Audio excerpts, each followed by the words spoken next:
name is Barus. I am grade 6 under Meta Galaxy. Today I want to make a video about SPDP.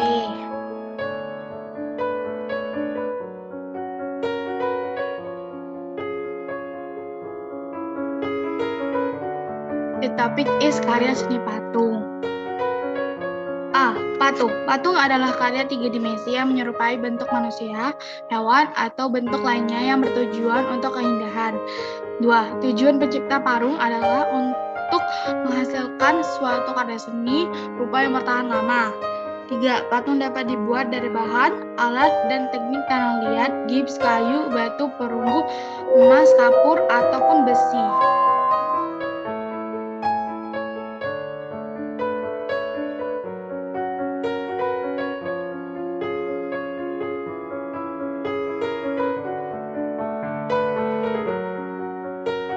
Teknik pembuatan patung. 1. Teknik bustir. Bustir merupakan salah satu teknik pembuatan patung dengan cara mengurangi bahan lunak seperti gips malam dan bahan yang berstruktur lunak lainnya, sehingga tercipta karya patung yang memiliki nilai estetika. Teknik pembuatan patung. 2. Teknik modeling. Modeling merupakan teknik dalam pembuatan patung dengan cara membuat model terlebih dahulu dan setelah itu dibentuk patung sebenarnya. 3. Teknik merakit. Teknik ini hampir mirip dengan permainan puzzle, yaitu dengan cara merakit bahan dasar patung kemudian merangkainya. 4. Teknik core. Teknik ini biasanya digunakan pada proses pembuatan patung dengan bahan dasar logam. Teknik membentuk. Teknik ini merupakan teknik pembuatan patung dengan cara membentuk patung secara bertahap sehingga tercipta patung yang diinginkan. 6. Teknik pahat. Teknik pahat biasanya dilakukan pada proses pembuatan patung dengan bahan dasar keras seperti kayu, tulang, batu granit, dan bahan dasar yang berstruktur lunak keras lainnya dengan cara mengurangi bagian-bagian tertentu pada bahan dasar hingga membentuk patung yang diinginkan. Jenis patung berdasarkan wujudnya. Jenis patung 1. Patung dada adalah patung atau cetakan yang menyerupai representasi bagian atas dari anggota tubuh manusia, yaitu leher dan kepala dengan berbagai variasi dada dan pundak. Patung dada biasanya berdiri di atas tumpuan dan umumnya dimaksudkan untuk memperlihatkan perempuan seorang tokoh tipe produk.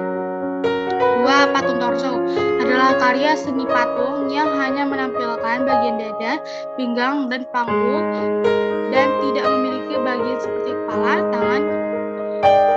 Tujuannya adalah hanya untuk menikmati keindahannya dengan maksud memuaskan batin seniman dan orang lain.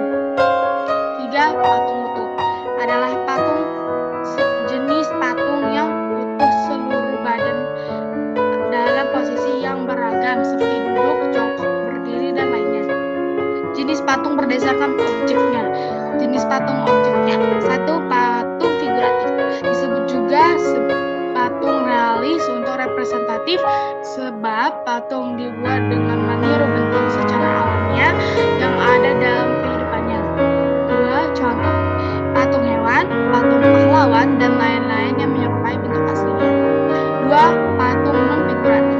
Disebut juga patung imajinatif atau non-representatif sebab bentuknya terlepas dari wujudnya. Patung jenis ini biasanya hanya menampilkan lekukan atau bagian dari suatu objek. Pengelompokan jenis patung berdasarkan fungsinya. Berdasarkan fungsinya, patung dapat dibedakan menjadi 6. A. Patung religi. Patung religi dibuat dengan tujuan sebagai sarana beribadah. Sebagai umat beragaman, patung tersebut memiliki makna sekaligus. 1. Kristo Redentor Brasil. Patung Yesus atau Kristo Redentor yang sedang merentangkan tangan di atas bukit menjadi kebanggaan kota Rio de Janeiro dan negara Brasil. Patung ini memiliki ketinggian 30 meter dengan berat 630 ton. Pembangunan ini juga dilakukan sejak tahun 1992 sampai 1931. 2. Chris of the Abyss. Apabila dibandingkan dengan patung Cristo Redentor di Rio de Janeiro, patung yang terbuat dari perunggu ini memang kalah secara ketinggian karena hanya berketinggian 2,6 meter saja. Akan tetapi letak patung ini terdapat di bawah permukaan laut di perairan Key Largo, Florida. 3. Buddha do Redentor, Bhutan. Patung Buddha Dordema yang terbuat dari emas dan perunggu ini masih dalam proses pembuatan.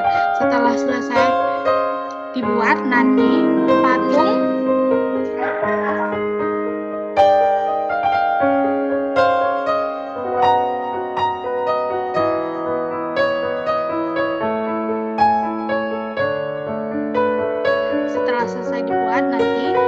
tersebut akan menjadi satu dari sekian patung Buddha tertinggi di dunia. Patung ini memiliki ketinggian sekitar 51 meter. 4. Cristo de la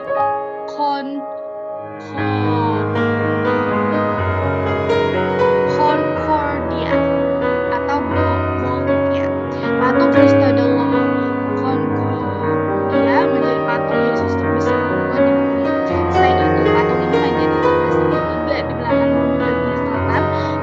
Patung tersebut berketinggian 33 meter, tidak terlalu jauh dibandingkan dengan ketinggian yang memiliki Cristo Redentor di Brasil.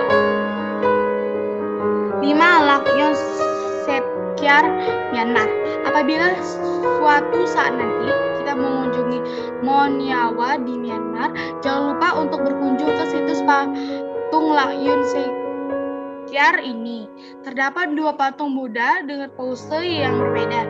Satu dalam posisi berdiri. Patung ini juga menjadi salah satu yang terbesar di dunia, berketinggian 116 meter.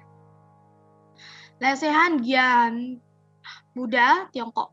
Patung yang selanjutnya yang bernama patung Buddha lesehan yang ada di Sichuan, Tiongkok. Patung ini memiliki ketinggian 71 meter dan dipahat dari batu asli di pinggir bukit tersebut. Patung Buddha lesehan menjadi peninggalan masa dinasti Tang dan menjadi salah satu situs UNESCO. Patung Supratman yang sedang bermain biola. Nama lengkapnya adalah Wage Rudolf Supratman, lahir di Samosir pada tanggal 9 Maret 1903 dan meninggal di Surabaya 17 Agustus 1936. Beliau adalah seorang pahlawan nasional Indonesia yang menciptakan lagu kebangsaan tanah air kita yang berjudul Indonesia Raya. Tugu Proklamasi sekarang dijadikan lapangan upacara 17 Agustus. Tugu Proklamasi dibangun untuk memperingati proklamasi kemerdekaan Republik Indonesia. 7. Tian Tan Buddha, Hong Kong. Patung Buddha yang dibangun sekitar oleh pepohonan ini dipahat dengan perunggu dan membutuhkan waktu sekitar 12 tahun. Letak patung ini juga berdekatan dengan biara Pon di Hong Kong yang dikenal sebagai pusat agama Buddha. Patung Buddha Tian Tan ini berketinggian sekitar 34 meter dan memiliki berat hingga 25 ton karena tingginya patung Buddha tersebut bisa dilihat dari Macau.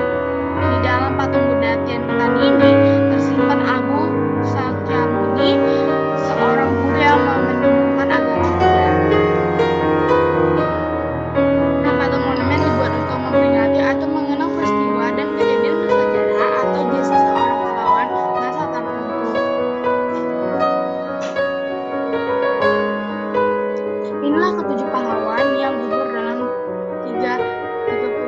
G30S. Pahlawan revolusi adalah gelar yang diberikan kepada sejumlah perwira militer yang gugur dalam tragedi G30S yang terjadi di Jakarta dan Yogyakarta pada 30 September 1945.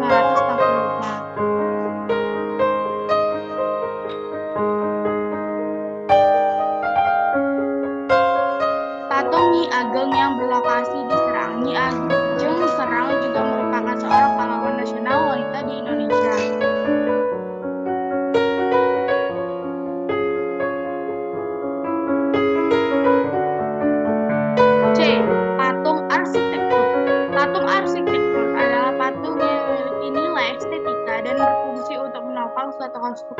Bangunan patung ini bertujuan untuk menunjang dalam konstruksi bangunan dan